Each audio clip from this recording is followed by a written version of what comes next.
Sejam muito bem-vindos a mais um vídeo da série História do Cristianismo aqui do canal,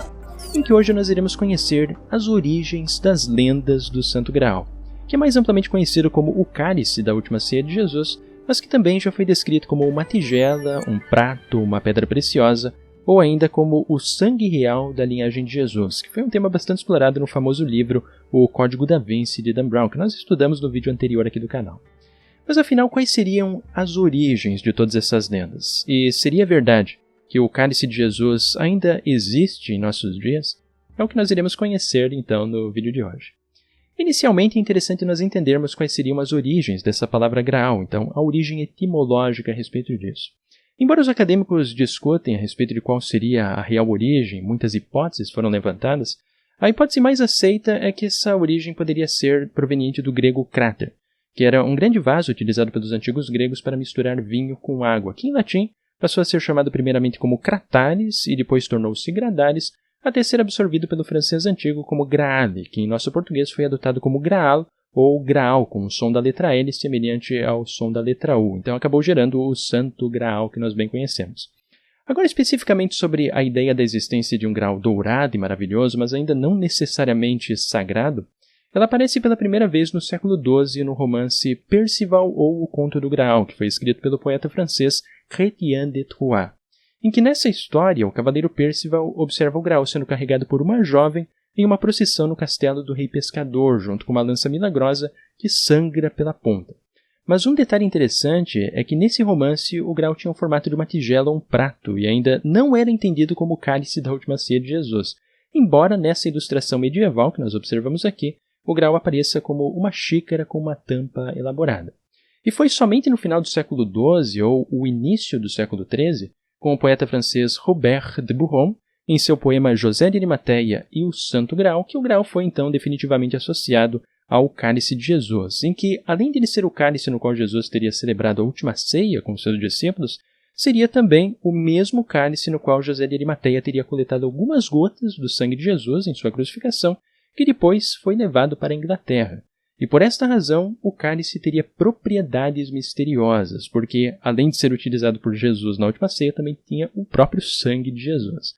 Já na obra Percival, do poeta alemão Wolfram von Eschbach, do século XIII, ao invés de uma tigela ou um cálice, o Graal é apresentado como uma pedra preciosa mágica, que é bastante semelhante a um tipo de pedra filosofal, e remontaria então desde a rebelião de Lúcifer contra Deus. Enquanto que foi somente no século XV, com o escritor inglês John Harden, que surgiu a ideia de que o Santo Graal seria proveniente do francês sombreal, que é uma etimologia que está errada, mas que posteriormente acabou gerando a ideia de que o Santo Graal seria o sangue real da linhagem de Jesus, que foi bastante explorada na obra Holy Blood, Holy Grail, de 1982, e que foi utilizada como inspiração para as ideias do Santo Graal como a linhagem de Jesus ali na obra O Código da Vinci, que nós já observamos no vídeo anterior, mas que cabe salientar que não tem qualquer tipo de fundamento histórico essa ideia. Agora, especificamente sobre as origens do Santo Graal como um cálice milagroso, que nós encontramos então em todas essas lendas arturianas, muitos acadêmicos levantam como hipótese de que esta ideia pode ter surgido como resultado de um sincretismo entre a mitologia céltica dos povos norte-europeus que contavam histórias referentes ao caldeirão mágico e o sacramento da Eucaristia no cristianismo, que era a religião no qual esses povos haviam se convertido no período medieval. No entanto, essa não é uma hipótese unânime. Existem outros acadêmicos também que defendem a ideia de que o Santo Graal teria sua origem apenas na cultura cristã, sem necessariamente ter uma relação com a cultura céltica. Já sobre um cálice verdadeiro da última ceia de Jesus, existem algumas relíquias que advogam ser o autêntico Santo Graal, como por exemplo o cálice de Dona Urraca, que mais provavelmente ele é uma lâmpada do século VI, e também o famoso cálice de Valência, que possivelmente foi produzido entre o período helenístico e romano, sendo depois ornamentado com essa alça dourada e também a base dourada que nós observamos, e que é defendido pela historiadora Janice Bennett como o verdadeiro Santo Graal.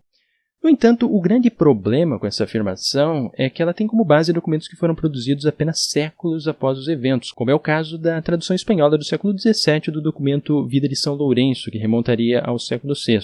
mas que mesmo assim é muito distante dos eventos originais de Jesus. Então, por essa razão, ele é um documento que possui pouca confiabilidade histórica.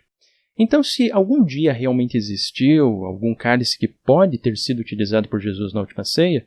Simplesmente nós não temos como saber com certeza o que pode ter acontecido com ele, porque não existe nenhum documento que seja antigo e confiável o bastante que nos permita concluir o paradeiro de um possível cálice de Jesus. Com isto, eu agradeço muito a todos os que acompanharam a mais esse vídeo da série História do Cristianismo, e para aqueles que possuem dúvidas ou queiram também escrever outros comentários ou sugestões de tema aqui para o canal, como vocês sabem, vocês podem escrever logo aqui abaixo nos comentários aqui do YouTube. E para aqueles que gostaram de mais esse vídeo, eu convido a deixarem o like para ajudar o canal a crescer e a levar o conteúdo a muitas e muitas outras pessoas. E também para aqueles que apreciam os meus trabalhos aqui no YouTube, eu convido a pensarem na possibilidade de tornarem-se apoiadores aqui do canal através da plataforma do Apoia-se. Com isto eu vou ficando por aqui e nos vemos muito em breve no próximo vídeo aqui do canal.